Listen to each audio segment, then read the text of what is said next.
Welcome to First Look, Washington Post Live's one-stop shop for news and analysis. I'm Jonathan Capehart, associate editor at the Washington Post. Some misplaced classified documents, a president denying wrongdoing, a special counsel.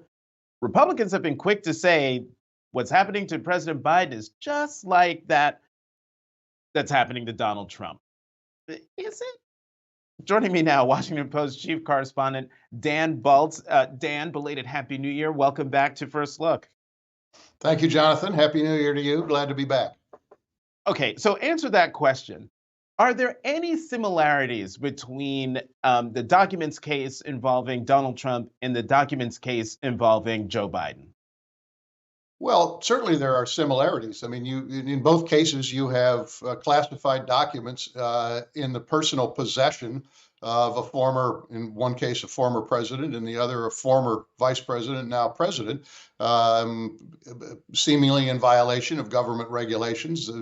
People are not authorized to have classified documents in their personal possession, and so, in that sense, there is clear parallelism. And now the other similarity is that there is a special counsel investigating what happened with the Biden documents, as there has been for some time with what happened with the Trump documents. So in that way, they are similar. But as you suggest, there are some significant differences. In this case, the number of Biden classified documents is way smaller than that was in the possession of former President Trump. They were discovered by Biden's personal lawyer, who immediately informed the National Archives. In the case of Trump, the National Archives had to repeatedly try to get the documents from the former president, ultimately to no avail, and which resulted in a raid by the Justice Department after a subpoena was issued. We do not know the level of classification of the Biden documents. And I would say one other aspect of this is that the Biden team has handled this in a way that has protected President Biden from earlier political fallout that might have had, I say might, I don't know, might have had some impact on the midterm elections. Talk more about that. What do you mean by that? Well, the documents were discovered before the election, and as you know, the President Biden and Democrats used the investigation into Mar-a-Lago and Trump's handling of those documents and the potential criminality involved in possible obstruction as a weapon to raise the issue of the so-called MAGA Republican Party and Trump's role in it.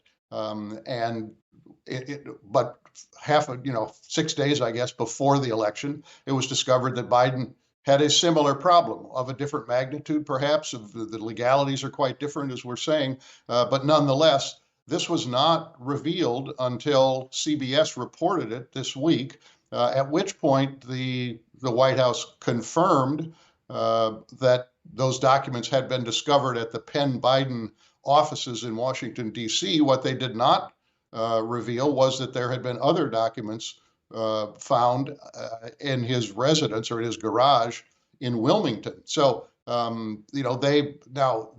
may be legal answers from the Biden team as to why they were not more forthcoming or transparent about things, but nonetheless, that's the way it unfolded. Mm-hmm. And President Biden talked about the documents issue at a press conference this week. Let's have a listen to what he said. I was briefed about this discovery and surprised to learn that there were any government records that were taken there to that office. But I don't know what's in the documents. My lawyers have not suggested I ask what documents they were. I've turned over the boxes. They've turned over the boxes to the archives, and we're cooperating fully. And Dan, as you saw, that was the president speaking in Mexico City. He talked again yesterday about this, and it was yesterday that the special counsel was appointed. Attorney General Merrick Garland chose Robert Hur, a top official or a U.S. attorney during the Trump administration, to investigate this. Talk about who he is, if you can, but more importantly, what is his role? What will he be doing? What will he be looking for? Well, he's a very experienced prosecutor. He's had significant roles in the Justice Department. Top deputy to Rod Rosenstein at an earlier point. He was a U.S. attorney in Maryland. Led some tough prosecutions on corruption in Maryland. He is fully experienced. He had oversight of the Mueller investigation. As that was ongoing during the Trump presidency, and it is one thing that allies of President Trump have kind of seized on to suggest that he's not necessarily going to be an even-handed special counsel in this case. But his reputation is that he is a very, very solid person and a first-class prosecutor. You know, the attorney general has said repeatedly that he wanted to show transparency and accountability. I'm just wondering, will the public buy that, or does the Justice Department have a credibility problem? Well, they certainly will have a potential credibility problem. They already do with Republicans, who are many of whom still are angry about the way the special counsel investigation and the criminal investigation have been carried out against former President Trump. I think that the issue is on the face of it, these are different cases. The legalities seem to be different. The potential, it's not clear what the criminality is in the case of the Biden documents, as opposed to the Trump case, in which there is the possibility of obstruction of justice involved. Nonetheless, it puts the Justice Department in a very, very difficult position, and Merrick Garland in a very difficult position, because if they treat these two presidents differently, and they treat former President Trump more harshly, there will be tremendous political fallout. Jonathan, this is a legal matter, and there are clear differences in the legalities as we know them so far, and there's much that we may not know. But nonetheless, as a political matter, as Adam Kinzinger said the other day when this first came out, the former Illinois congressman, the political system does not do nuance. And so we're in a situation here where the politics of this are going to be pretty clear. Republicans are seizing on this, and they're going to demand investigations. So you've already had from two Republican House committee chairs the expressions that they want to investigate this. They're going to ask for documents. They're going to ask for testimony on the Hill. They're going to go full bore on this. And so for the Biden administration, already facing any number of investigations from the new House Republican majority, this is now a special counsel investigation. And as we all know from many of these over many years past, these are not quick investigations. They take a good deal of time, because the special counsels have to be as thorough as they possibly can be, which means that the Biden administration and the Biden White House will now be embroiled in a legal matter in addition to the investigations they face on Capitol Hill.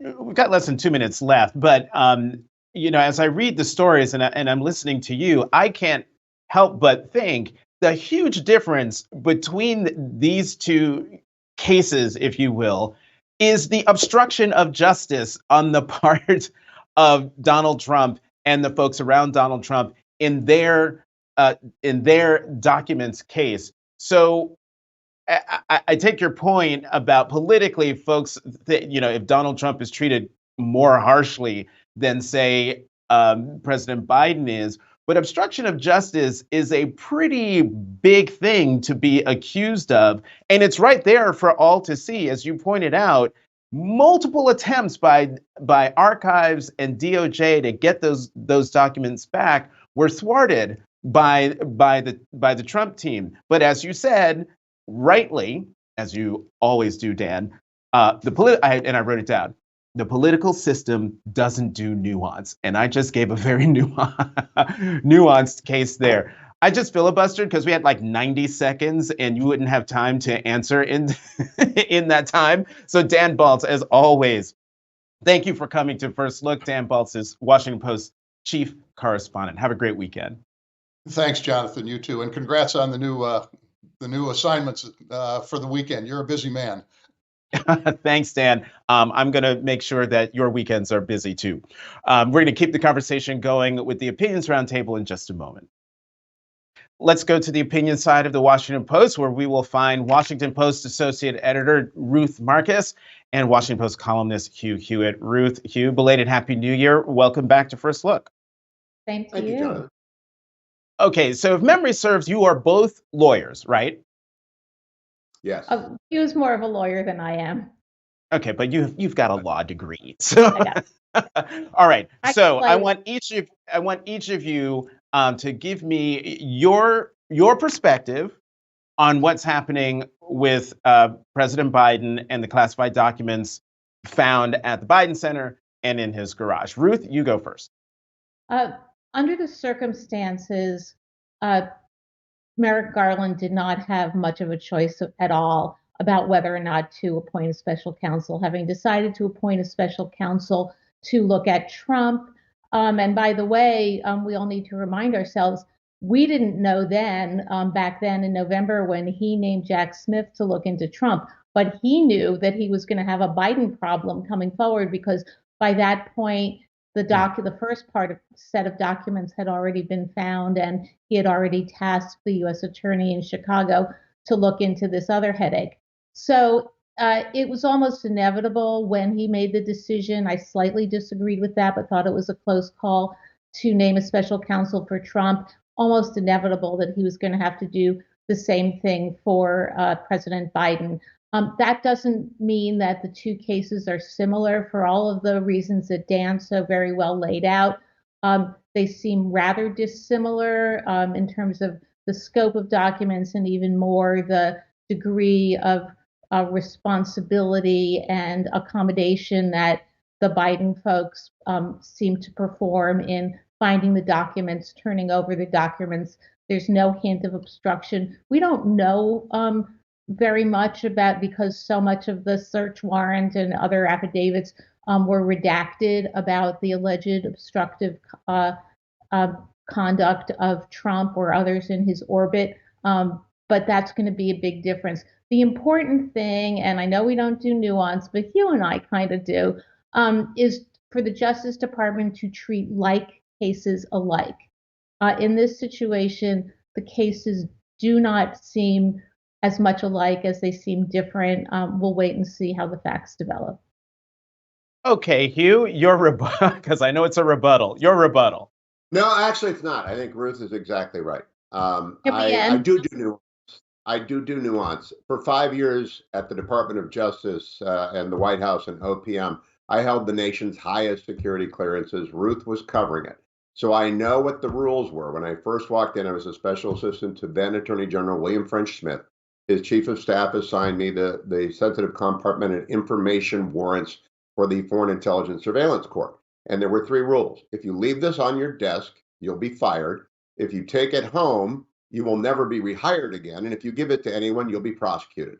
The biggest double standard in Washington, and I just read this yesterday in Mike Pompeo's new memoir. I got the pre-publication copy. The biggest double standard isn't between Trump and Biden.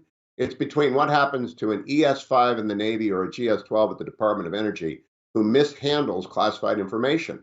Not only do they lose their security clearance, they get fired. And we don't know anything about the similarity to cases because even one document in the Trump files or one document in the Biden files could compromise America's national security. And we don't know what's in there. I think Ruth may remember, you're too young, Jonathan, Operation Monopoly. I was read into that when I was at DOJ. We built a tunnel under the Soviet embassy, and we had to get warrants to have that tunnel built. And Robert Hansen told the Soviets about it. One secret delivered, one warrant misplaced, and you blow up national security.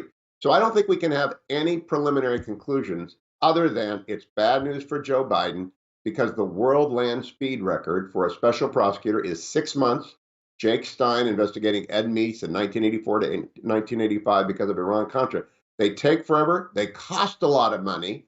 I've known Democrats and Republicans who've both been swept up in special counsel, independent counsel investigation. It's a nightmare, very colorfully described by President Trump, if you will recall, when Jeff Sessions named Robert Mueller. And what I said throughout the Mueller investigation, I'm going to say now. We don't know nothing, and we won't until both are done. I'm sorry. I'm sort of stunned into silence that you both agree with each other on this particular question. Stay tuned, Jonathan. We'll manage. No, I know.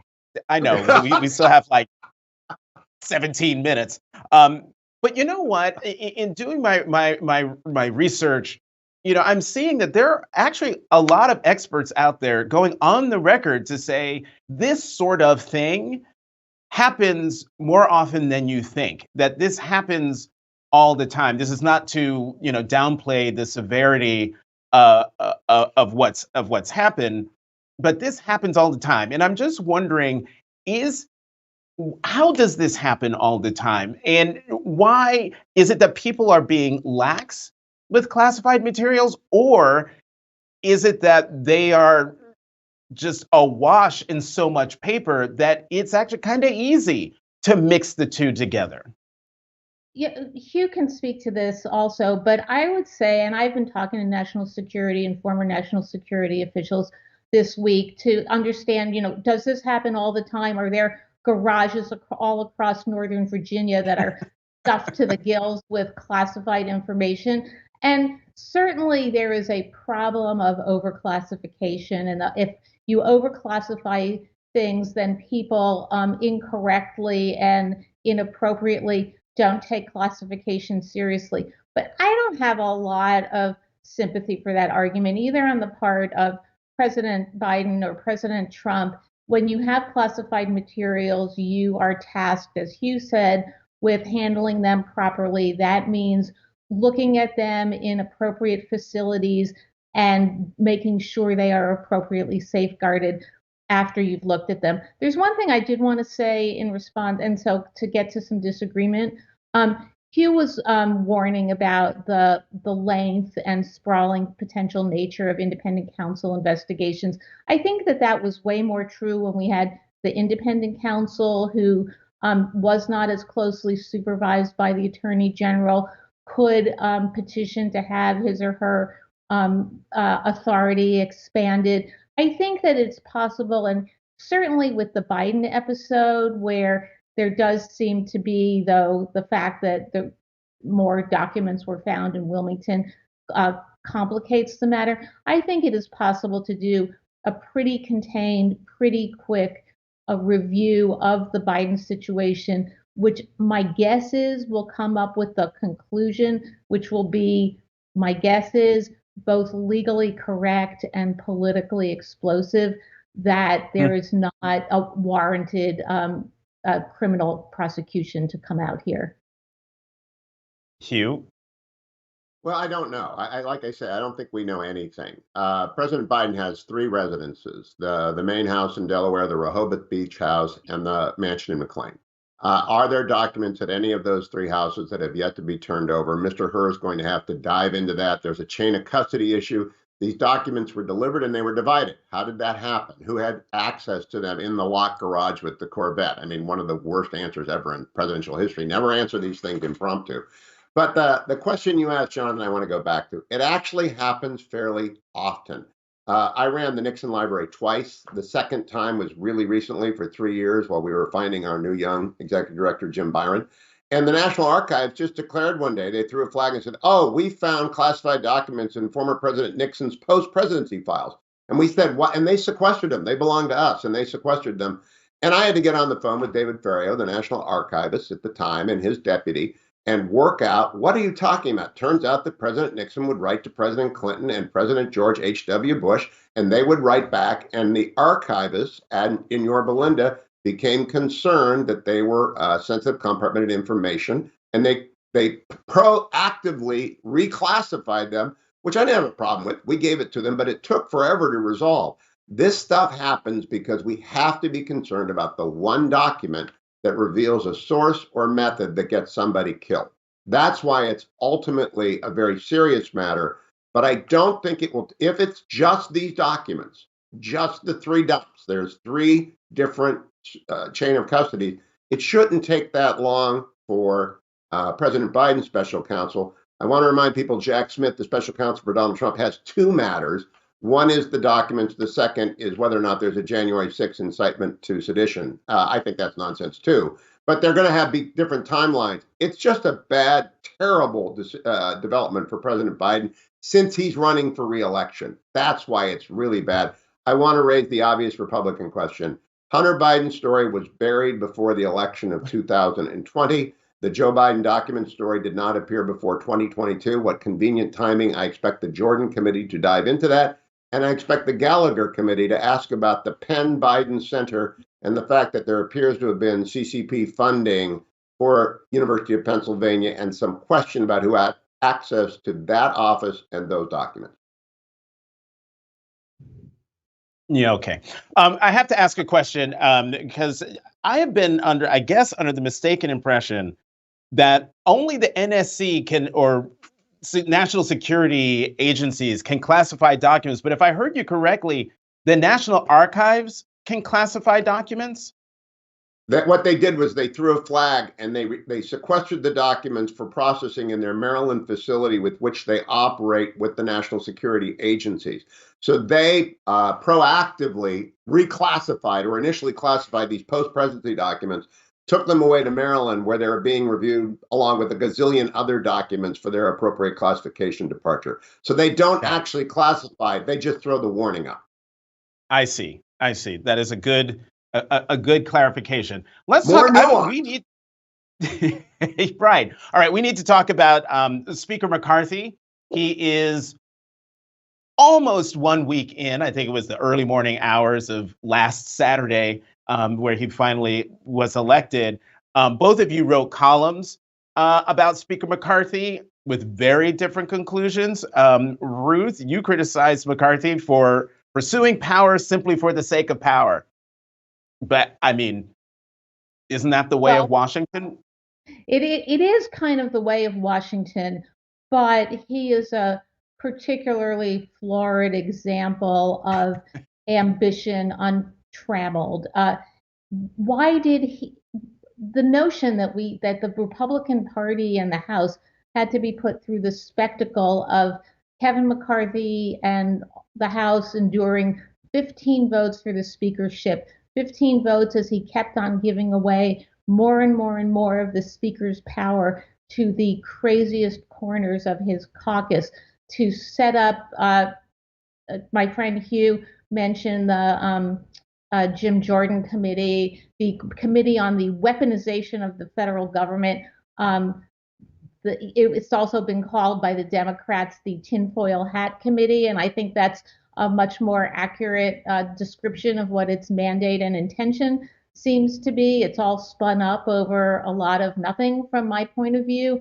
And so Speaker McCarthy is not the only ambitious man ever to come to Washington, but he I thought, humiliated himself, harmed his party, and injured the institution in the way he successfully pursued the speakership. I hope it was worth it to him. It wouldn't have been worth it to me. Hugh, your thoughts on Speaker McCarthy's first week and reaction to Ruth's assessment? Well, now we have a deep disagreement. I've known Kevin McCarthy since 1989, and you don't get to be Speaker of the House unless you are driven by ambition. Every Speaker of the House, with perhaps the exception of Paul Ryan, who didn't really want the job and wasn't really well suited to the job because he was the wonk, you have to be a Nancy Pelosi driven, ambitious politician who knows how to manage a party. What Speaker McCarthy may have given away was too many of his sticks, but he kept all of his carrots.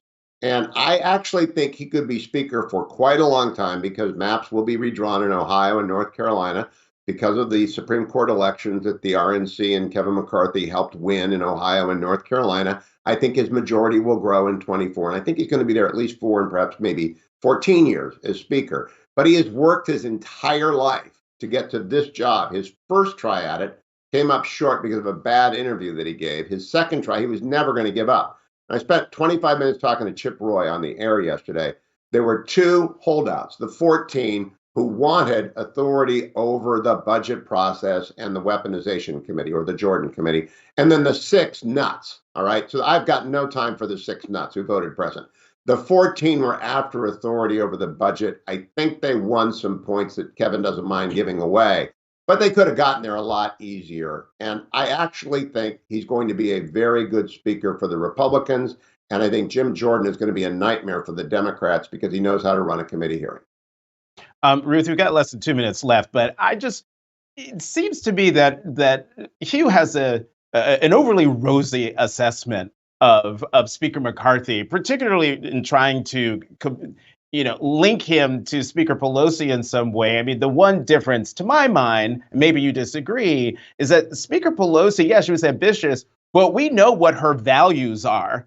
And I am sort of hard pressed to say or even elucidate what Speaker McCarthy firmly and truly believes in. Well, I think that is one difference. It is absolutely true that no one gets to be Speaker of the House or President of the United States or anything else, Supreme Court justice, without having a good amount of ambition. But the differences between Speaker Pelosi and Speaker McCarthy are she does have a set of ideological values that has propelled her throughout her career that actually has made her a favorite target for Republicans complaining about, the San Francisco Democrat. Kevin McCarthy seems much more kind of ideologically flexible. The other really big difference, and we'll see how this plays out, is that throughout her speakership, Nancy Pelosi showed that she was incredibly adept at using the levers of power of the speakership to control and in some ways terrorize her caucus and make sure that they behaved. Will Kevin McCarthy be as adept at that? I would probably take that bet with Hugh about how long he's going to last as speaker. And certainly I'd be surprised if it's 14 years. This is going to be great to watch. I wasn't going to say that Nancy Pelosi terrorized her caucus. I'm glad Ruth did. Kevin McCarthy's not going to terrorize his caucus. Well, Ruth gives us a good benchmark because to judge Speaker McCarthy because both Speaker Pelosi and now Speaker McCarthy had the same majority, very slim majority. We got to see what Speaker Pelosi was able to do successfully with it, and we'll be able to see in real time with our own eyes whether Speaker McCarthy will be as successful. Sorry, Hugh, we got to go. Hugh Hewitt, Ruth Marcus, thank you both, as always, for coming to First Look. Have a good weekend. Thanks, and congrats, Jonathan. I guess you don't get weekends anymore. No, you don't. You're 7 days a week. Did you get Christmas off? No, I had to work Christmas, Hugh. It's incredible. Anyway, we got to go. Ruth, Hugh, thank you very much. Head to WashingtonPostLive.com to find more information about next week's interviews and to register. I'm Jonathan Capehart. Thank you for watching Washington Post Live's First Look.